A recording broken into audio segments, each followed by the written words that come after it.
स्वागत है आपका। आप देख रहे हैं न्यूज़ नोड और मैं हूं आपके साथ मोहम्मद तौकीर आलम। मैं अभी मौजूद हूं एक ऐसे इंटेलेक्चुअल मीडिया के होनहार छात्र के पास जो आए दिन विभिन्न मुद्दों पर सोशल मीडिया के माध्यम से अपनी बात बेबाकी से, बिना डरे, बड़े ही संवैधानिक तरीके से रखते हैं। इनकी बात लोगों में अच्छी सुनी जाती है, अच्छा रिस्पॉन्स मिलता है।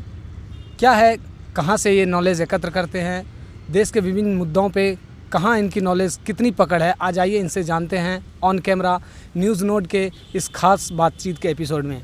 हमारे साथ मौजूद हैं नैयर आजम साहब। इससे पहले भी हमारी इससे ऑनलाइन मुलाकात हो चुकी है, उस माध्यम से इन्होंने बड़ी अच्छी बात कही थी, लेकिन आज मौका है ऑफलाइन इससे इंटरेक्ट होने का।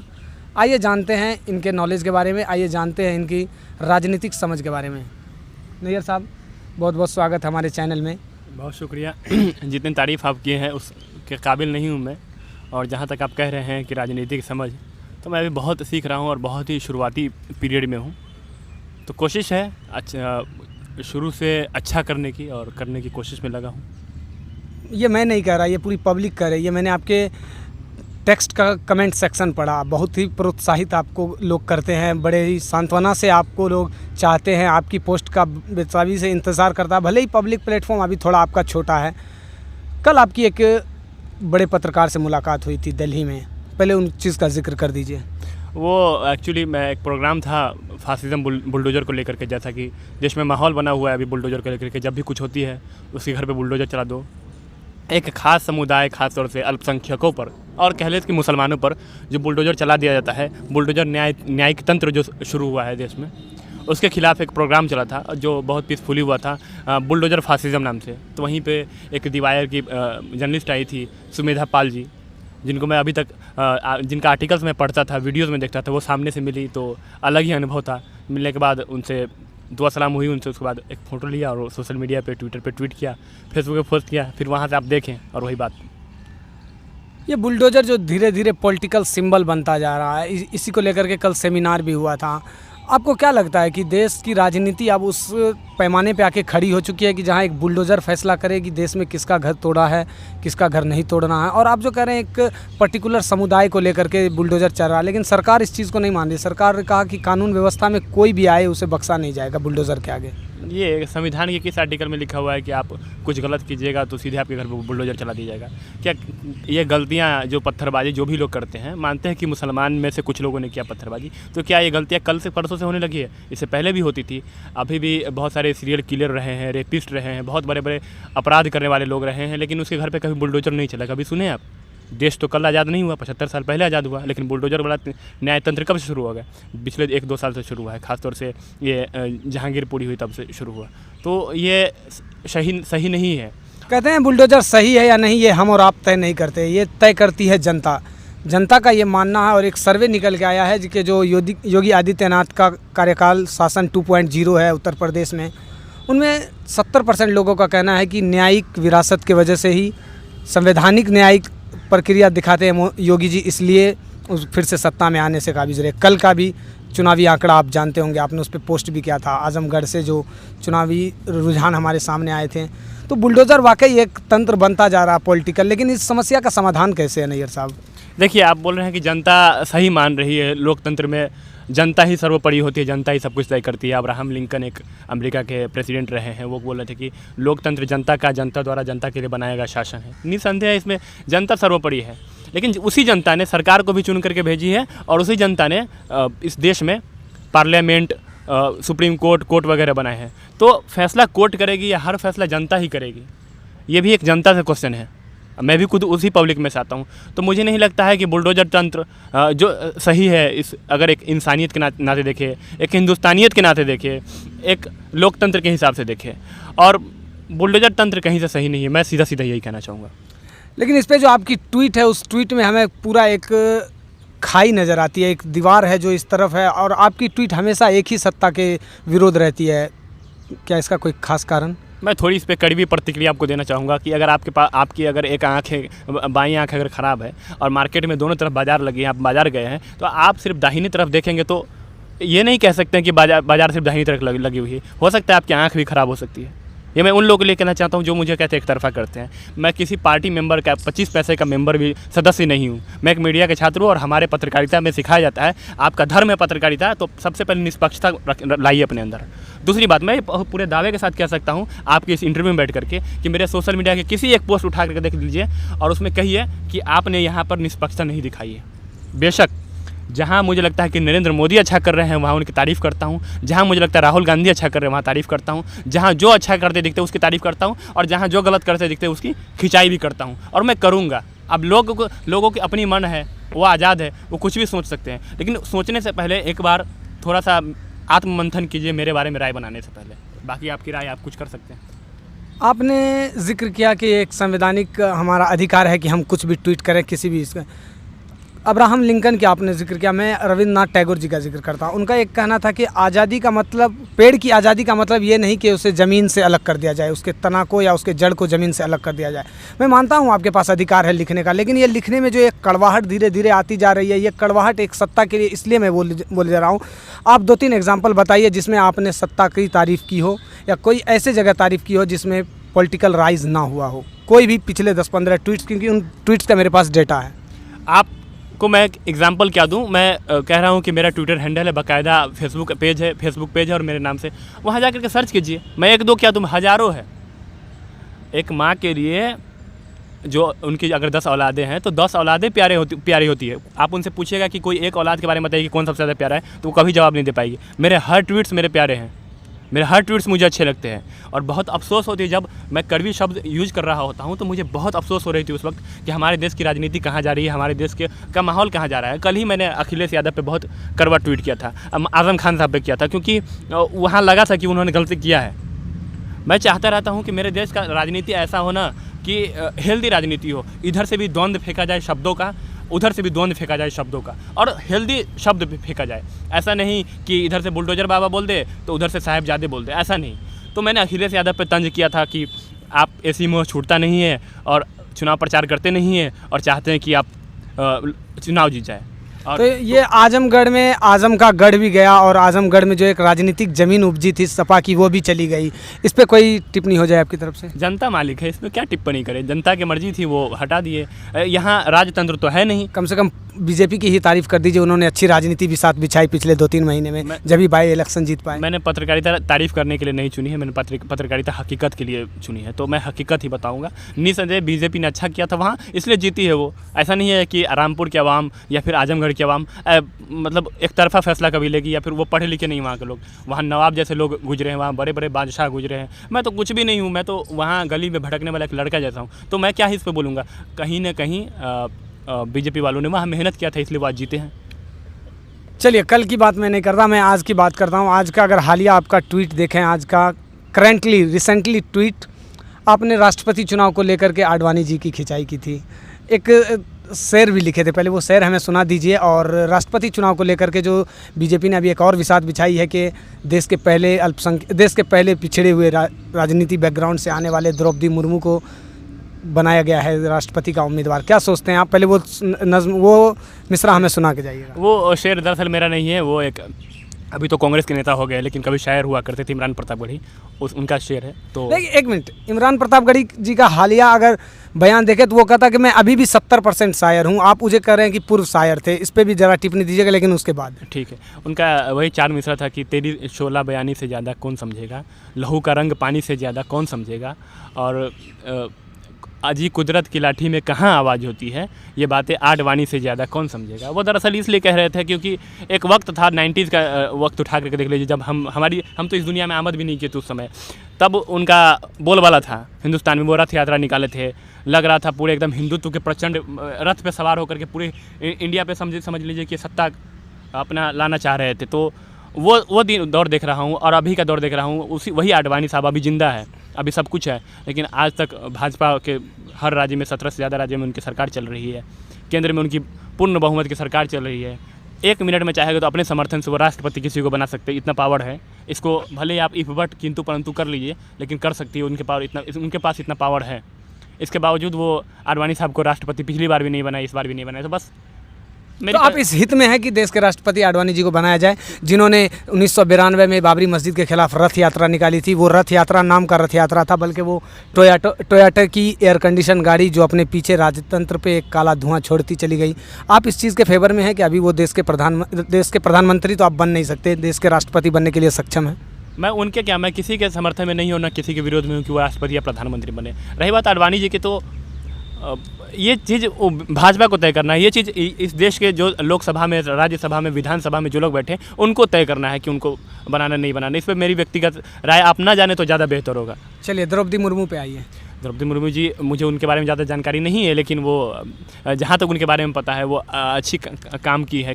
जब वो झारखंड की वो गवर्नर थी तो वहाँ भी अच्छे काम किए। वहाँ के सरकार जो थे पहले भाजपा की सरकार थी, उनके मुख्यमंत्री थे, उनके साथ भी उनका तालमेल अच्छा रहा था। आमतौर पर कहा जाता है कि आपका केंद्र में जिनका सरकार होता है वही गवर्नर देते हैं। तो राजस्थान में अभी कांग्रेस के समर्थन में गवर्नमेंट चल रही है हेमंत सोरेन साहब का, लेकिन हेमंत सोरेन से भी उनकी अच्छी तालमेल थी। तो इससे अंदाज़ा लगा सकते हैं कि व्यक्ति तो कहीं ना कहीं अच्छी थी, तभी जाकर के आज उनको राष्ट्रपति के लिए चुना गया है। द्रौपदी मुर्मू यानी झारखंड की पूर्व राज्यपाल, उड़ीसा से चली थी, अटक से बात हो गई है कटक तक। अब हमें कश्मीर पे चलते हैं। कश्मीरी पंडित को लेकर के बड़ा दर्द है आप में, ये दर्द निकलता क्यों है और ये आए दिन ये दर्द का पैमाना बढ़ता क्यों जा रहा है कश्मीरी पंडित को लेकर के? मुझे कश्मीरी पंडित के लिए ही नहीं, हर उस इंसान के लिए दर्द है, हर उस हिंदुस्तानी के लिए दर्द है जिन पर जुल्म हुए हैं। और मेरा अपना मानना है, व्यक्तिगत मानना है कि कश्मीरी पंडित का मैंने थोड़ी बहुत इतिहास पढ़ा है उठा करके, उनके साथ जुल्म हुआ था।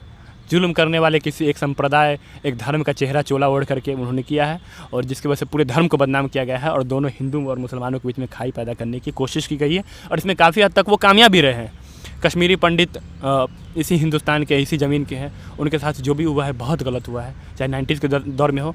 और अभी के सरकार से मैं कहना चाहता हूँ, चलिए उस समय का सरकार नहीं कर पाए, मूंगफली खा रहे थे उस समय वो, जब उनका पलायन हो रहा था जम्मू के पंडितों का। तो लेकिन अभी जो हमारे तत्कालीन प्रधानमंत्री है या फिर जो सरकार चल रही है, ये लोग बार बार एकदम ताली बजाते हैं कि हम अभी कश्मीरी पंडितों को एकदम पलायन का मुद्दा रोक दिए, एकदम सब कुछ सही कर दिए हैं, नॉर्मल कर दिए हैं। लेकिन कुछ 2 महीने पहले की बात बता रहा हूँ, 2 महीने के हाल की बात बता रहा हूँ, फिर से पलायन शुरू हो गए थे। तो ये कहीं ना कहीं फिर से कश्मीरी पंडितों के लिए चिंता का विषय है, और उनके लिए ही नहीं, मेरे जैसे अगर जो भी हिंदुस्तानी, उन सब के लिए चिंता का विषय है। आप इंसान बन करके सोचें, मुसलमान और हिंदू बन कर न सोचें। कश्मीर इंच इंच चाहिए लेकिन कश्मीरी नहीं चाहिए, ये विपक्ष की बोल थे। विपक्ष के बोल पे आपकी कुछ सहमति? कश्मीरी विपक्ष में हमेशा बदलते रहे हैं कुछ लोग। रुक जाओ, इस पर कौन बोल रहा है ये बात? विपक्ष का ये मतलब ऑफिशियल बयान है। किनको तंज करते हुए मैं बोलता हूँ फिर से, कश्मीरी इंच इंच चाहिए लेकिन कश्मीर का एक शख्स भी नहीं चाहिए। ये AICC के मुख्यालय से बात कही गई थी, यानी कुल मिलाकर के जो भाजपा के विरोध में ये विपक्ष है उनसे बात कही गई थी। इस पे आप क्या सोचते हैं? एक बात मुझे बताइए, आप जब भी क्वेश्चन कर रहे हैं तो मुझे कभी भाजपा की तरफ बैठा के पूछ रहे हैं कि उनको राष्ट्रपति बना देना चाहिए कि नहीं बना देना चाहिए। अभी पूछ रहे हैं कि AICC के स्टेटमेंट पे। भाई AICC के स्टेटमेंट पे मैं क्या बोलूँ, लेकिन फिर भी क्योंकि आपके प्रेरणा स्रोत जो जिनकी कॉपी आप करते हैं, जिनके कोट को आप अमूमन ट्विटर हैंडल से करते रहते हैं, वो इमरान प्रतापगढ़ी साहब है, उसका आपने जिक्र किया। AICC मुख्यालय आप जा चुके हैं, कांग्रेस की हर बात पे आप आमादा रखते हैं, इसलिए मैं पूछ रहा हूं। हालांकि मैं इस चीज़ पे पूरी 100% सहमत नहीं हूं कि आप किस विचारधारा से सहमत रखते हैं। देखिए, अब मैं यहाँ आपकी 2 बातों का खंडन करना चाहता हूँ। पहली बात, आप कह रहे हैं कि इमरान प्रतापगढ़ी आपके आइडियल या फिर जो भी कहना चाह रहे हैं। इमरान प्रतापगढ़ी ही नहीं, मुझे शायरी मुझे पसंद है, मैं ऑन रिकॉर्ड कह रहा हूँ, मुझे अच्छी लगती है। मुझे कविता अच्छी लगती है, हिंदी की कविता, हिंदी की शायरी, उर्दू शायरी।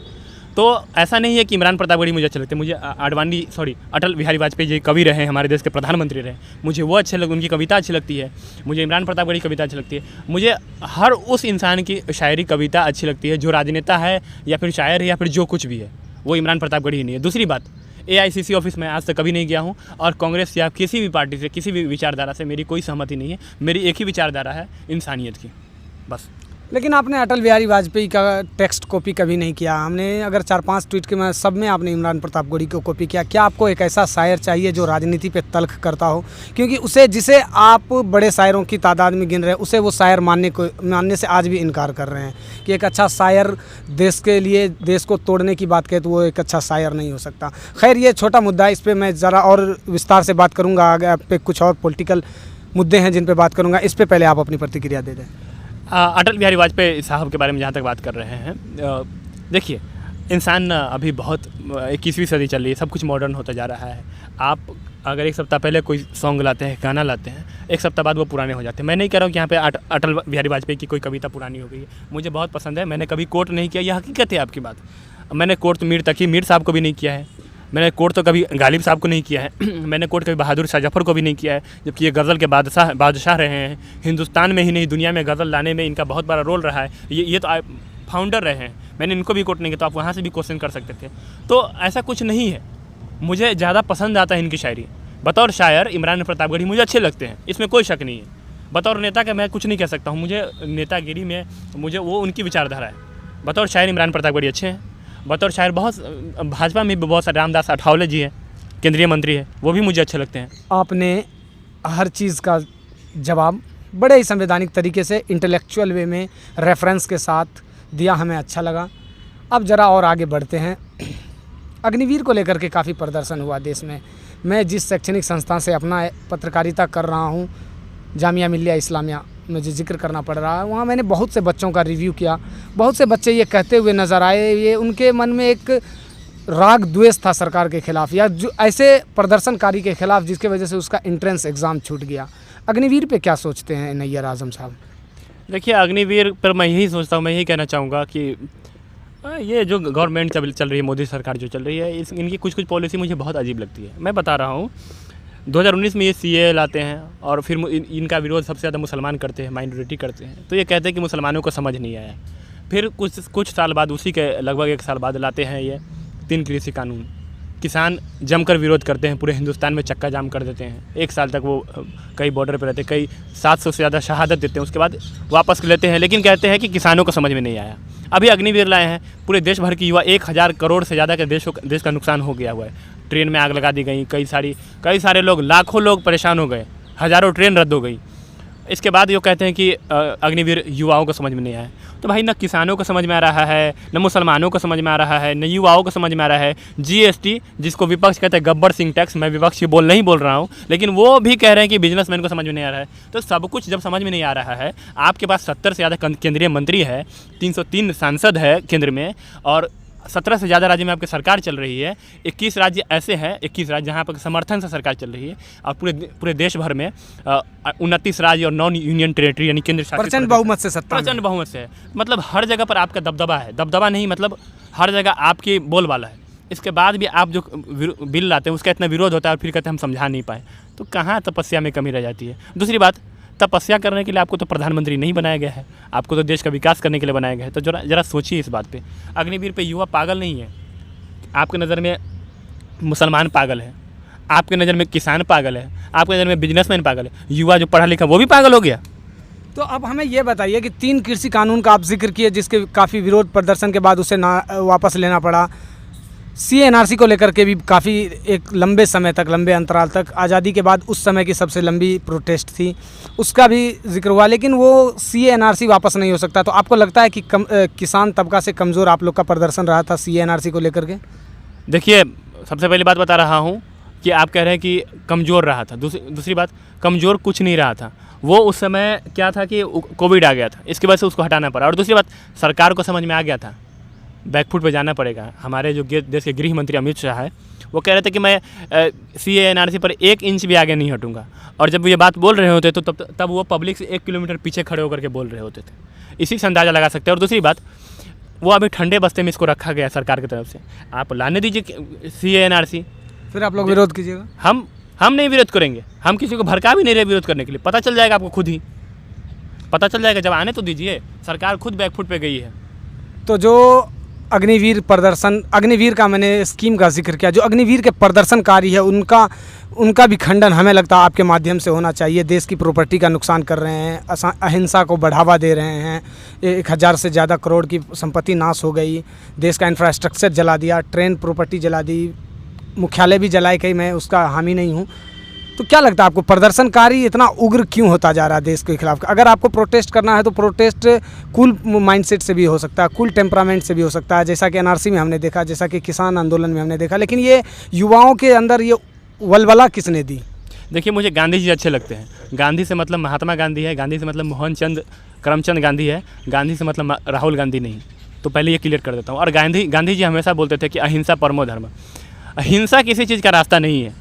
यहाँ पर मैं कभी भी जस्टिफाइड नहीं करने वाला हूँ, चाहे मेरे भाई क्यों नहीं हो, और जो भी अग्निवीर में है वो मेरे अपने देश के लोग हैं।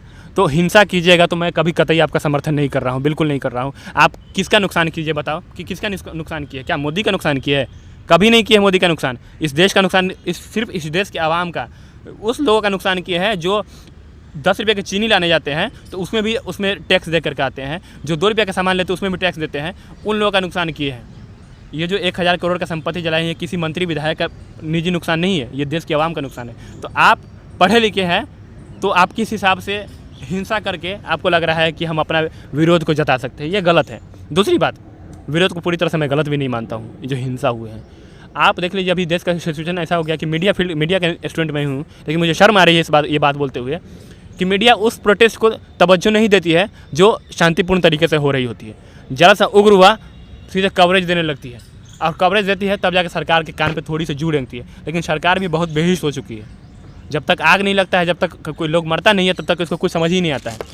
तो पूरी तरह से मैं इसका समर्थन भी नहीं कर रहा हूँ, तो विरोध भी नहीं कर रहा हूँ। लेकिन कहीं ना कहीं मैं यही कहना चाहूँगा युवाओं से कि आग मत लगाइए।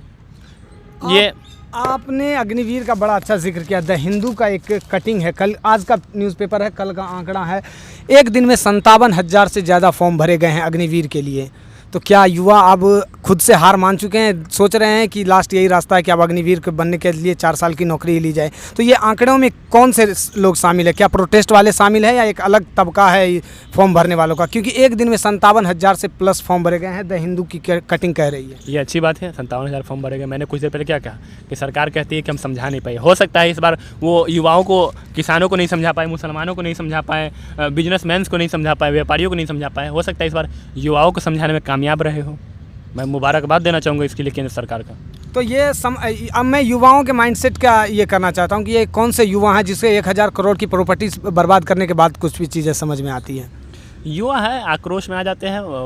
देखिए, किसान आंदोलन में थे वो बूढ़े लोग थे, ज़्यादातर किसान थे। मुसलमान इतने जल्दी हिंसा पे उतारू नहीं होते हैं, बिजनेसमैन वो कम कुछ किए नहीं। लेकिन लगातार इस चीज़ को देखते आ रहे थे, युवा की बारी आई तो युवा थोड़ा आक्रोशित हो जाते हैं।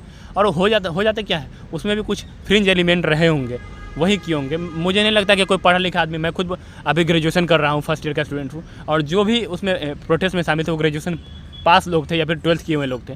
तो वो उनके पास, मेरे बड़े भाई जैसे लोग हैं, तो उनके पास इतना माइंड ज़रूर है कि हिंसा करके हम अपना ही नुकसान करेंगे। इसमें किसी नरेंद्र मोदी या किसी अमित शाह या किसी राहुल गांधी का निजी नुकसान नहीं होगा। चलिए, आपने 3 पॉलिटिकल लीडर की बात की तो अब बात आगे वहीं से बढ़ेगी। एक और बात चली थी कि अग्निपथ योजना एट ए टाइम उस समय लाने का एक बहुत बड़ा कारण था कि मोदी सरकार सब चीज़ का एक सिस्टमेटिकल ऑर्डर में लाती है। CA NRC आया, ठीक उसके उपरांत में ये 3 कृषि कानून ला दिए, उसकी आड़ में CA छिप गया। कहते अभी नुपुर शर्मा को लेकर के काफ़ी उग्र प्रदर्शन हो रहा था, देश में सबसे ज़्यादा तबाही बहुत कम समय में उसी प्रदर्शन ने देखा। कह रहा था उस प्रदर्शन की आग को ठंडी करने के लिए अग्निपथ उस समय लाया गया। नुपुर शर्मा पे आप क्या सोचते हैं?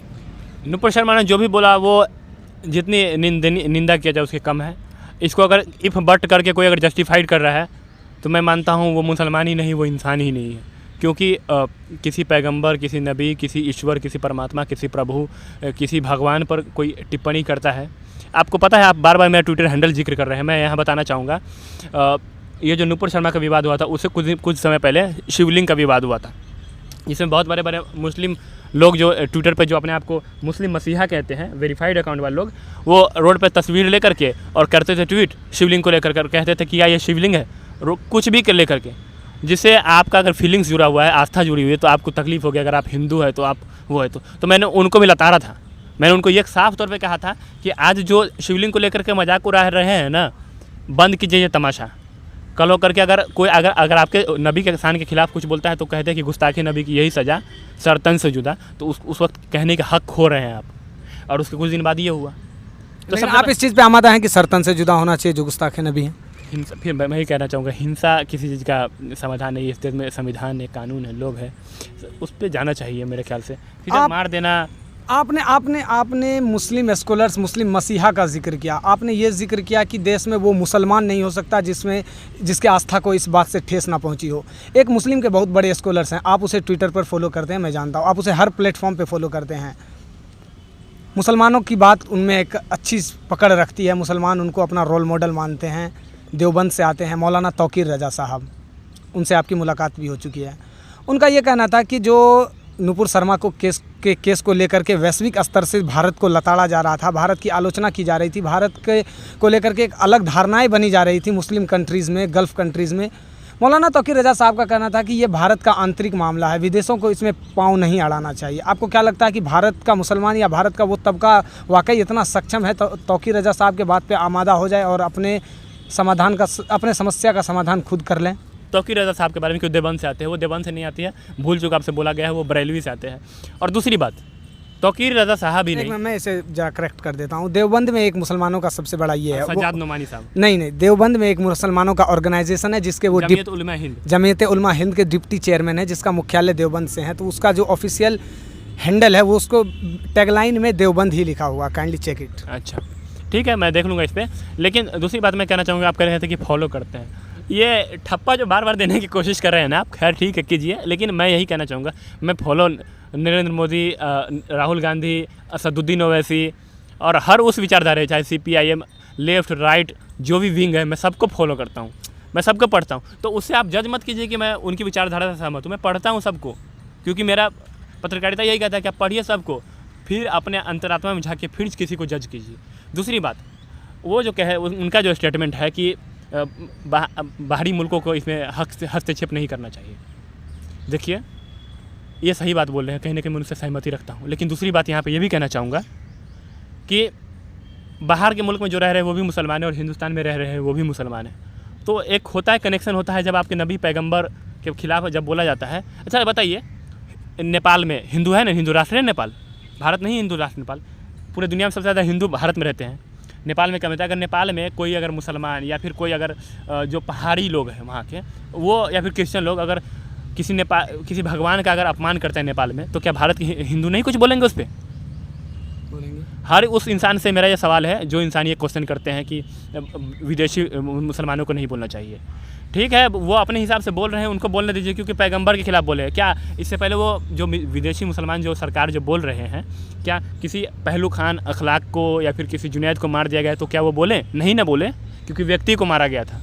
यहाँ आप पूरे कम्युनिटी को गाली दे रहे हैं, कम्युनिटी को जो प्रेजेंट करने वाले थे, जो फाउंडर रहे हैं समझिए, उनको गाली दिए हैं आप, तो क्यों नहीं बोलेंगे भाई? ज़रूर बोलेंगे। और सबसे ज़्यादा है ना, आप तौकीर रज़ा पे स्टेटमेंट मुझसे मांग रहे हैं, मुझे तो मैं स्टेटमेंट यहाँ से मांग रहा हूँ प्रधानमंत्री नरेंद्र मोदी। वक्त की मांग है, पिछले 6-7 महीने का रिकॉर्ड उठा कर देख लीजिए, लगातार नफरती बयान दिए जा रहे हैं। यति नरसिंहानंद हो या फिर जो भी लोग हो, आते हैं उगल के चले जाते हैं। मैं सिर्फ एक कम्युनिटी की बात नहीं कर रहा हूँ, मुसलमानों में कुछ लोग हैं ऐसे, कुछ मौलाना है, जो मौलाना है कि नहीं ये पता नहीं है, बस टीवी पर आ जाते हैं और एक्सपर्ट बन के बैठ जाते हैं। तो ऐसे लोगों पर लगाम लगाने के लिए प्रधानमंत्री नरेंद्र मोदी जी को, गृह मंत्री अमित शाह साहब को सामने आकर के, मीडिया में आकर के बोलना चाहिए, फिर प्रेस रिलीज करके ऐसे लोगों पर शिकंजा कसवाना चाहिए, क्योंकि ये लोग देश के अमन और शांति को खाना चाहते हैं, ख़त्म करना चाहते हैं। चलिए, हमें लगता है कि इंटरव्यू के आप उस पड़ाव पे आ चुके हैं जहां अब अंत करने का समय है। एक बड़ा क्रिटिकल पॉलिटिकल सवाल, 2012 विधानसभा चुनाव गुजरात, 2014 लोकसभा चुनाव के देश की दिशा और दशा तैयार की थी, 2017 उत्तर प्रदेश चुनाव, 2019 लोकसभा चुनाव की दिशा और दशा तैयार की थी। क्या ये तय माना जाए कि 2022 विधानसभा चुनाव और उत्तर प्रदेश 2024 लोकसभा चुनाव देश का तय करने जा रहा है? कैसे कह सकते हैं, राजनीति 3 बार से होता हुआ आया है। राजनीति में कहा जाता है कि रात भर में राजनीति बदल जाती है, रात भर में आवाम बदल जाती है, किसको वोट करना है नहीं करना है, तो ये कह नहीं सकता। लेकिन हाँ, एक चीज़ है, बतौर एनालिस्ट मैं जो सीख रहा हूँ चीज़ों को, तो उससे लगता है कि अभी कहीं ना कहीं भाजपा जीत के प्रचंड रथ पे सवार है। और अब अगले कुछ दशक तो नहीं, लेकिन कम से कम आधी दशक तक भाजपा इस पर रहेगी कायम। और गुजरात उनका जो कहते हैं ना, उनके जो शीर्ष का भी 2 नेता है, चाहे नरेंद्र मोदी हो या अमित शाह हो, वहीं से आते हैं, तो उनके लिए एक इज्जत की अलग सवाल बनी हुई है। और यूपी का देख लीजिए, अभी उपचुनाव कल ही रिजल्ट आया है, जो वहाँ के सबसे बड़ी विपक्ष की पार्टी है समाजवादी पार्टी। यही तो सबसे बड़ी विडम्बना है ना नैयर साहब, कि आप नरेंद्र मोदी को बतौर भाजपा के नेता के तौर पे क्यों देखते हैं? वो तो देश के प्रधानमंत्री हैं ना। वो देश के प्रधानमंत्री है, उसके साथ में एक भाजपा के नेता भी है और कभी रहे हैं, और वो गुजरात का बेटा भी रहा है, गुजरात का जनता भी रहा है और हिंदुस्तान का जनता भी रहा है। तो आप किसी भी मकाम पे चले जाएंगे ना, अगर आप बिहार से हैं तो आप बिहार के लेकर के आपके अंदर एक सॉफ्ट कॉर्नर कहीं ना कहीं बची रहेगी।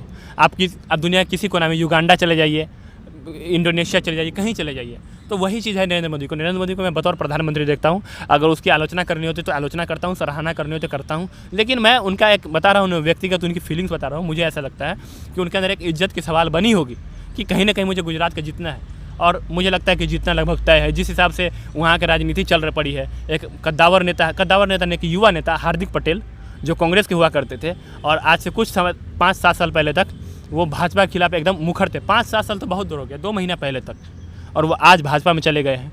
तो इस हिसाब से लगता है कि गुजरात की राजनीति भी अभी भाजपा के अनुकूल काम करेगी। चलिए, वैसे तो ये इंटरव्यू का आखिरी सवाल था, लेकिन आपने हार्दिक पटेल का जिक्र कर दिया, आपने गुजरात के मुख्यमंत्री उस समय के आदरणीय नरेंद्र मोदी साहब के जिक्र कर दिया, आपने गुजरात विधानसभा चुनाव का जिक्र कर दिया। आखिरी सवाल, गुजरात दंगे पर नरेंद्र मोदी को जो क्लीन चिट मिली गई और जाकिया जाफरी पे जो हालिया बयान आया सुप्रीम कोर्ट से, उसमें आप कितना सहमति रखते हैं? आज के इंटरव्यू का फुल एंड फाइनल सवाल। सुप्रीम कोर्ट का डिसीजन आया है, मैं बार बार आप मुझे यही कह रहे हैं कि संवैधानिक शब्द बोलते हैं, संवैधानिक मर्यादाओं को रख करके बोलते हैं। सुप्रीम कोर्ट जो है वो संविधान से चलता है, देश संविधान से चलता है, और सुप्रीम कोर्ट का फैसला आया है, तो मैं उसमें कोई इफ़ बट लेकिन किंतु परंतु नहीं करूँगा।